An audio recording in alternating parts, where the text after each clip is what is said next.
Putz, estou perdendo dinheiro com investimento, o que eu faço agora? Então, aqui eu vou passar duas coisas que talvez façam com que você aumente seu retorno e evite de perder com o investimento. A primeira coisa é, quanto menos conhecimento você tem em relação aos ativos que você está aportando ou em relação aos investimentos que você está fazendo, mais para o básico você deve correr. O que quer dizer isso? Que você tem que ir naquela estruturação básica mesmo. Às vezes um índice, como por exemplo o Ibovespa, ou um índice lá dos Estados Unidos, como o SP500, as 500 maiores empresas dos Estados Unidos. Às vezes ficar no básico compensa mais por você ter menos conhecimento do que você tentar ficar se aprofundando muito em cada ativo que você não consegue, porque não tem esse conhecimento. A melhor coisa é você começar no básico, buscar o conhecimento e aí sim ir para os outros ativos, para com que você evite de perder dinheiro. Porque tendo um ETF, por exemplo, que é uma cesta de ativos de uma vez só, você diversifica e além disso você fica exposto a um índice. Por exemplo, a parte de tecnologia dos Estados Unidos, QQQ, parte das 500 maiores empresas dos Estados Unidos,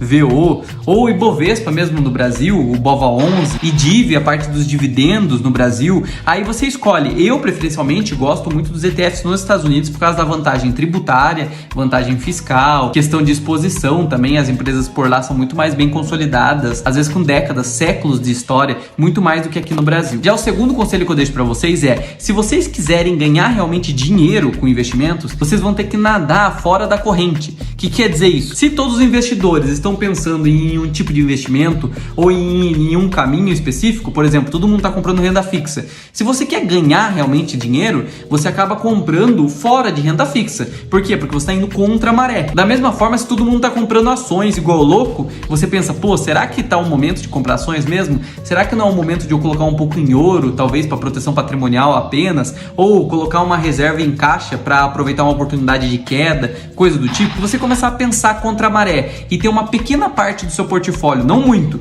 mas uma pequena parte do seu portfólio para essa parte de risco, de você investir em coisas que você não está agindo pela pura emoção, porque quando você quer comprar algo nos investimentos, às vezes é sua emoção dizendo aquilo, principalmente se você estiver indo a favor da maré do mercado. Ah, todo mundo está falando de um determinado investimento, igual na época de Magalu. Ah, todo mundo falando de Magazine Luiza. Eu pegava Uber, falava de Magazine Luiza. Gente da minha família falava Magazine Luiza. Era bizarro. Toda hora eu escutava de, por que não investe em Magalu, Magalu, Magalu? Provavelmente já estava no topo do preço da Magalu. Não estava naquele momento que você conseguia uma valorização exponencial. Então talvez olhar contra a maré de Magalu, ou seja, começar a olhar outros tipos de empresa de varejo que talvez domine no lugar da Magalu, a Amazon mesmo, que é enorme, Walmart, o próprio Mercado Livre que está crescendo de forma imensa. Você estaria indo contra a maré e ao mesmo tempo aproveitando um pouco dela, né? Aproveitando da correnteza, porque é o mesmo setor, é o setor de varejo. Mas olhando sem emoção os parâmetros fundamentalistas, vendo qual que está menos esticado em relação a preço, analisar o PL certinho. Portanto, em resumo, esses seriam os dois conselhos. Primeiro, se você não tem muito conhecimento, ir através da base,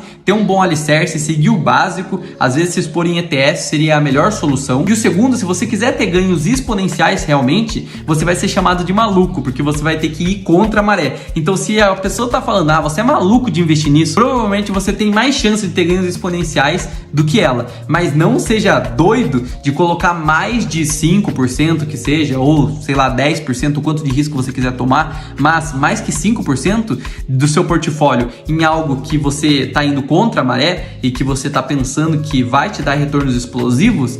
Tome bastante cuidado, porque mais 5% está expondo muito da sua carteira. Aí vai de quanto você quer colocar em risco. Se você aceita tomar risco em mais de 5% da sua carteira, tudo bem. Eu mesmo deixo em torno de 10%, 5%, não passo disso. Espero que tenha gostado do vídeo e tenha te ajudado. Curte aí se você gostou.